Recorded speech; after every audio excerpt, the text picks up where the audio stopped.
A paz do Senhor para vocês. Eu queria deixar uma reflexão para vocês hoje, que está lá em 1 Samuel, capítulo 1, a partir do verso 9, que tem por título A Oração e o Voto de Ana. É conhecido de muitos a história de Ana e é uma coisa muito interessante. A questão da história de Ana é que Ana era a esposa de Eucana. Eucana tinha Penina e tinha Ana como esposa. E todos os anos eles subiam para poder fazer sacrifício ao Senhor. E assim, eu vejo no sentido de que Ana, ela não estava prestando o devido culto ao Senhor, o sacrifício, ela não conseguia se alegrar. E o Eucana perguntou para ela assim: não é suficiente o meu amor por você? Mas Ana desejava muito ter um filho, e Penina tinha filhos, e ela não poderia gerar. A palavra diz que o Senhor cerrou a madre de Ana. Só que aquela época era uma época em que Deus não falava mais com os profetas. E Ana ela queria muito ter um filho. Mas o que eu vejo assim, mais interessante nessa passagem é que Ana estava em prantos, ela não saía som da voz dela, tá? Então ela estava ali orando muito e o sacerdote ali veio para ela e perguntou a ela que ela estava embriagada. Só que o sacerdote naquele momento não teve o discernimento de perceber que ela estava somente orando. E ela disse que ela era apenas uma pessoa não tinha tomado bebida forte alguma, e ela estava somente com uma amargura de alma. Ou seja, ela queria muito ter um filho.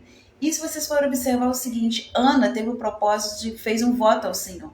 A palavra de Deus mesmo diz, se você for fazer um voto, você faça e não tarde em cumprir. Mas o que está ali em questão é, Ana fez um voto ao Senhor. Se me deres um filho varão, eu te devolverei. Então, assim, Ana colocou diante do Senhor que estava amargurando a alma dela. Só que uma coisa muito interessante que acontece ali também, que quando ela fala para o sacerdote que ela é uma pessoa de amargura de alma, o sacerdote abençoa ela. Eu vejo uma coisa muito interessante ali, porque apesar de tudo, a gente deve obedecer aos nossos pastores, aos nossos líderes. Então, se o líder nos abençoar, a chance, digamos assim, se nossa vontade estiver de alinhada também com o Senhor, mas o sacerdote abençoou e Deus ali concedeu o desejo do coração de Ana. Só que não é nesse ponto que eu quero tocar. O que eu quero tocar é o seguinte: Ana fez um voto ao Senhor e devolveu o voto ao Senhor antes mesmo dela receber.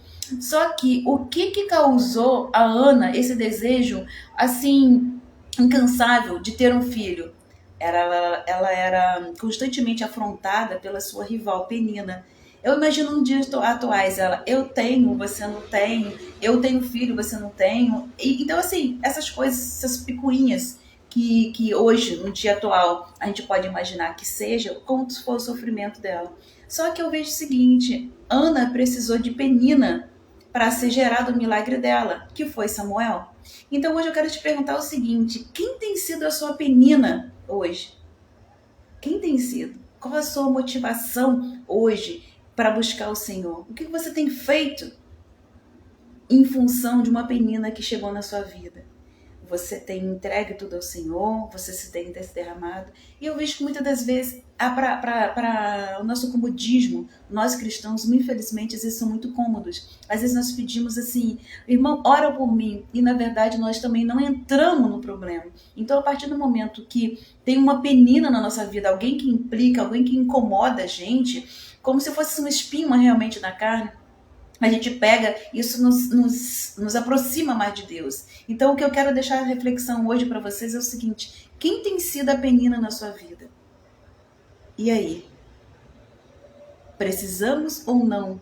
Você vai precisar ou não de uma Penina para que o seu milagre seja gerado. Então, se você tem desejo no seu coração e o seu desejo está alinhado com a vontade do Senhor, peça, mas faz um voto a Ele, mas não se tarda em cumprir. Então, Deus viu sinceridade no coração de Ana quando ela fez o voto entregando o filho. E Deus precisava de um sacerdote para poder voltar a falar com o povo. Então ele viu sinceridade no coração de Ana. Amém? Até mais.